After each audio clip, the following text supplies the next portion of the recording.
So for those of you who don't know, I work at a French cafe restaurant called the Crêperie Cafe. We specialize in crepes and other French food, but mostly crepes. And whenever people come in who've never tried crepes, they always ask what my favorite is or what I would recommend. And my answer is almost always the same. It's a frosé crème, meaning strawberries and sweet cream.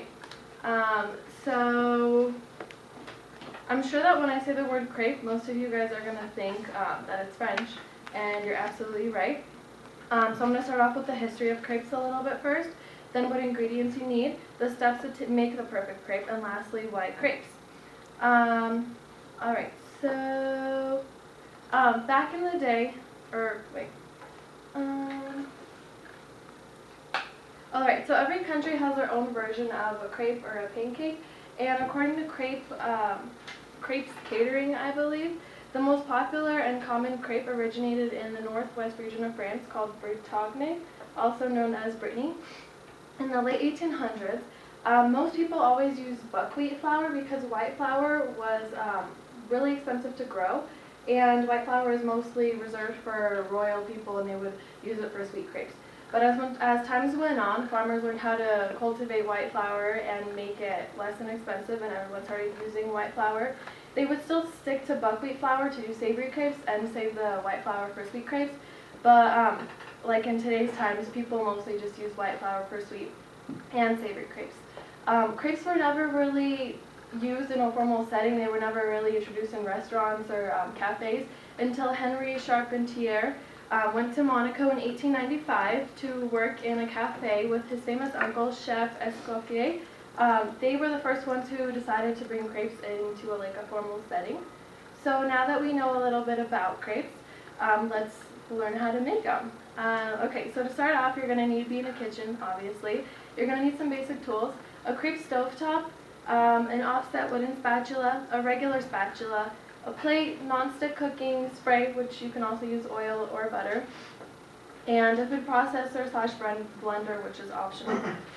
So to start off with the crepe batter, I'm going to do a simple one because I believe that simple is better, and it'll just be a lot easier to make. So you're going to start off with 2 cups of flour and 2 eggs. You're going to slowly mix that in and just get some sort of consistency. After that, you're going to add 1 1/4 cups of milk and gradually just pour it in once you get a more liquid consistency. After that, you're going to add a pinch of salt and a tablespoon of oil. Mix that all a little bit more, and there's your crepe batter. So moving on is going to be the sweet cream, which is one part of the filling. Sweet cream, you're going to have powdered sugar, heavy whipping cream, vanilla bean paste, and cream cheese. You're going to add all of those things together. You can either mix it in a food processor, a blender, or even just by hand until you get like a pudding texture.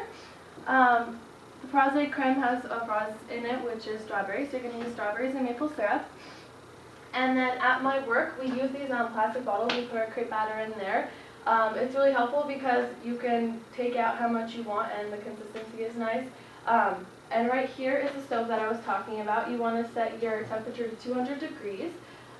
Once it's all nice and set and warmed up, you're going to pour your crepe batter into the center of the stove top. And you're going to take your wooden offset wooden spatula and you're going to kind of rotate it counterclockwise until you spread all the crepe batter on top of the surface evenly. So you're going to let it sit and cook there for a little bit, for a couple minutes, and then this kind of blurry thing right here, that's the regular offset spatula, which is kind of like a long knife. And you're really quickly going to slide it underneath the crepe. You want to do it fast because if you do it slow, the crepe is going to get stuck and it's going to rip and you're going to have to start over. So you're going to slide it fast, and with your other hand, you're kind of going to help flip it over to the other side. And then so this was what the cooked side looks like, and now it's cooking on the other side. You're going to let it cook again for a couple minutes, and once the crepe starts talking to you, that's when you know that it's going to be ready. What I mean by that is the edges of the crepe, they're going to kind of start perching up like it's like opening its mouth. So that's kind of cool and helpful to know. So when it does start talking to you, you're going to fold it in half, leaving a little bit of room on top. And you're going to move it to a plate, and you're going to put your fillings inside. So you're going to put the sweet cream, the strawberries, drizzle some maple syrup on top there, and then you're going to do a trifold, either left on right or right on left. Doesn't really matter. And then if you want, we present what's inside the crepe on top too. So we just put some more sweet cream, strawberries, maple syrup on there. And if you want to get all fancy like we do, we garnish it with some powdered sugar and whipped cream, and that is your finished product. So as you can see, making crepes is really simple and easy, and all of the ingredients that you need to make crepe batter, I'm sure that all of you guys have at home right now. So I feel like it's really helpful. Like if you ever want to eat crepes, they're so versatile. You can eat them for breakfast, lunch, or dinner. Make them sweet or savory. Like a popular savory one is called the croque monsieur, which is ham and cheese. So if you're ever feeling, if you have some leftover ham or cheese or something, that's super easy to make too. It doesn't cause a big mess. It's easy to clean up. You don't have to be like a professional cook or anything. So yeah, there's just a lot of different choices that you can do with crepes. So I'm sorry, I probably really wanted you guys to taste this now, and I got you guys all hungry, but I'm sorry I wasn't able to bring it in, but I hope this makes you want to go eat some crepes and try the whole experience. And I hope you guys enjoyed learning about the history of crepes and how to make them. And I hope that next time you guys are craving Village Inn or IHOP or anything like that, I hope you decide to stay home and make some homemade crepes instead.